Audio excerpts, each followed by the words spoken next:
Baik, bismillahirrahmanirrahim. Assalamualaikum warahmatullahi wabarakatuh. Alhamdulillahirrahmanirrahim. Puji syukur kepada Allah Subhanahu wa taala yang telah melimpahkan rahmat, hidayah serta kesempatannya sehingga pada sesi kali ini kita akan melanjutkan materi sebelumnya, yaitu terkait dengan faktor-faktor penyebab perubahan sosial dan kebudayaan. Pada pembahasan selanjutnya atau sesi selanjutnya kita sudah membahas terkait dengan faktor internal, di mana faktor internal adalah faktor yang dapat dikendalikan atau dapat dikontrol, ya, dapat diawasi, dikontrol, dikendalikan. Nah, kita sekarang akan memasuki faktor eksternal yang menyebabkan perubahan sosial dan kebudayaan, di mana perubahan yang disebabkan oleh faktor internal ini tidak bisa dikontrol. Yang pertama adalah lingkungan alam secara fisik. Perubahan yang disebabkan, ya, ini untuk lingkungan alam fisik, perubahan yang disebabkan oleh lingkungan alam fisik dapat berupa bencana alam, misalnya seperti banjir, gunung meletus, gempa bumi, angin topan, tsunami, dan sebagainya. Atau mungkin itu karena perubahan atau ulah manusia sendiri yang tidak terkontrol sehingga menyebabkan kerusakan lingkungan seperti penebangan hutan secara liar menyebabkan terjadinya bencana tanah longsor atau mungkin kebakaran. Kita pernah, ya, kejadian di Sumatera maupun di Kalimantan terkait dengan kebakaran hutan yang menutupi asapnya, menutupi kota-kota, bahkan kota-kota besar yang ada di sekitarnya, bahkan sampai ke luar negeri seperti Singapura, Malaysia, dan Brunei Darussalam. Kondisi ini mengakibatkan penduduk harus pindah ke daerah lain yang lebih aman, ya, menyebabkan adanya perubahan di sini dan berbeda dengan kondisi lingkungan yang lama, di mana untuk menyesuaikan dengan kondisi lingkungan yang ada di daerah baru, maka berkembanglah lembaga-lembaga kemasyarakatan yang baru untuk menjaga agar kehidupan masyarakat tetap dapat berjalan seperti itu. Kalau kita bisa melihat seperti ini, ya, misalnya kayak ada bencana tsunami yang ada di Aceh dulu dan di negara-negara lain, ya, seperti Thailand, Sri Lanka, India, Kamboja, dan sebagainya. Ada beberapa pengungsi misalnya seperti itu.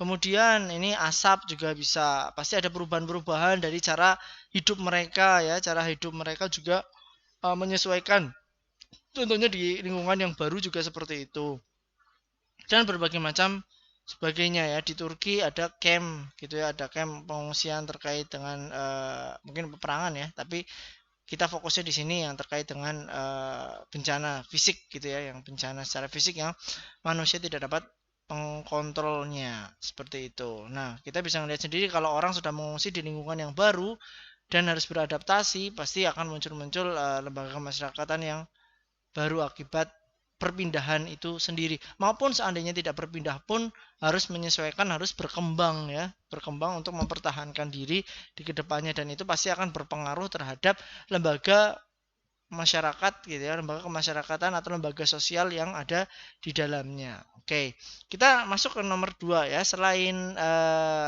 adanya bencana dan sebagainya, peperangan juga menjadi suatu penyebab perubahan sosial dan kebudayaan, di mana adanya peperangan khususnya antar negara gitu, ya, antar suku juga bisa atau antar daerah juga bisa, dapat mengakibatkan perubahan bagi negara yang mengalami kekalahan, misalnya antar dua negara yang saling berkonflik, ada satu negara yang kalah, di mana biasanya negara yang kalah akan menjadi negara yang terjajah dan harus mengikuti pola kehidupan politik baru sesuai dengan kehendak negara yang memenangkan peperangan tersebut. Karena negara yang menang biasanya akan memaksakan kehendaknya pada negara yang kalah. Mungkin kita tidak merasakan pada era ini, tapi pada era-era sebelum kita, sebelum kemerdekaan, kita merasakan di mana di situ ada Portugis, ada Belanda, dan juga ada Jepang. Saat itu Indonesia belum punya power, ya, atau dulu Nusantara belum punya power, sehingga kita masih dipres, ya, mengikuti aturan-aturan yang ditentukan oleh negara penjajah seperti itu. Ada kerja paksa, itu ada Romusha dan juga ada Rodi, dan juga ada sistem-sistem hukum sendiri, sistem politik sendiri yang kita memang selaku negara yang terjajah, masyarakatnya saat itu harus menuruti perintah negara yang di eh, negara yang menjajah seperti itu.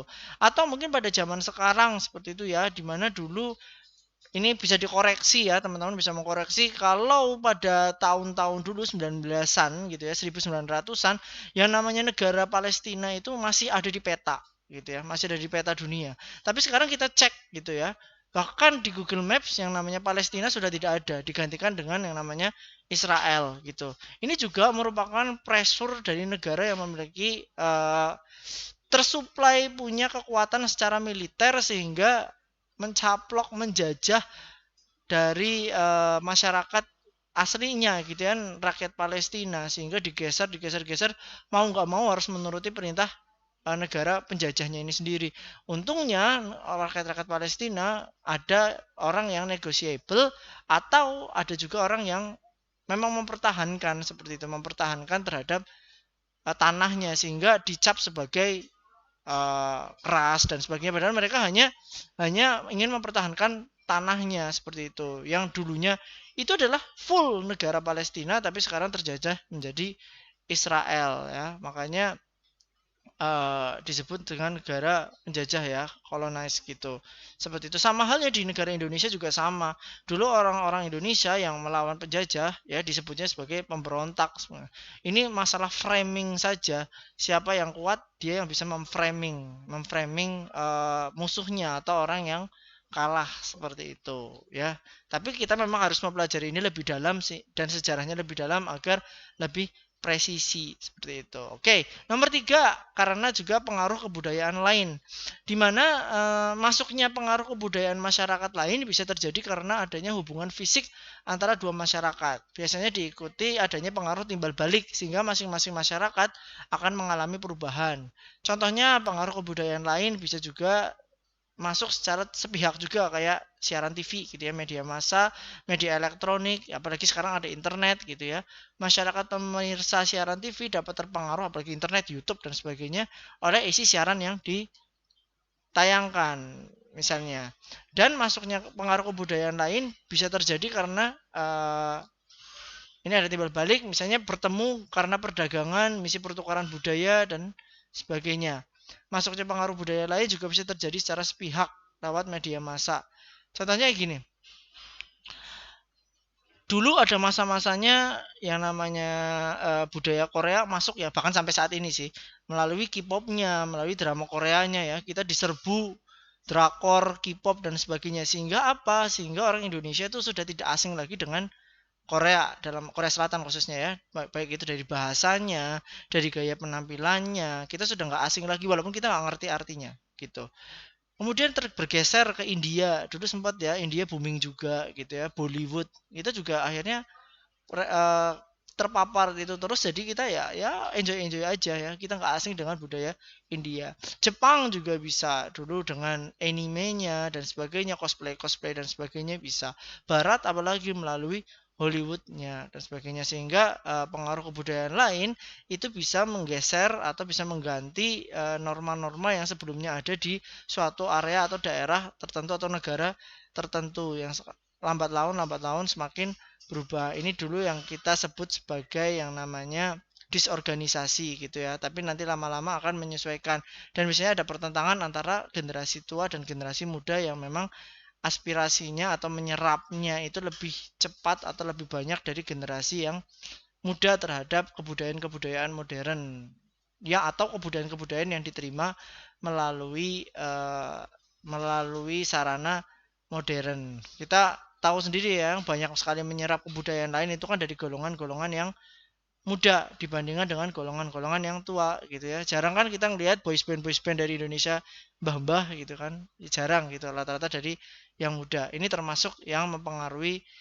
atau faktor-faktor penyebab perubahan sosial dan kebudayaan. Oke, itu saja tambahannya untuk faktor dari eksternal. Mungkin teman-teman bisa memberikan contoh-contoh yang lain. Kurang lebihnya mohon maaf. Bila taufiq walhidayah. Wassalamualaikum warahmatullahi wabarakatuh.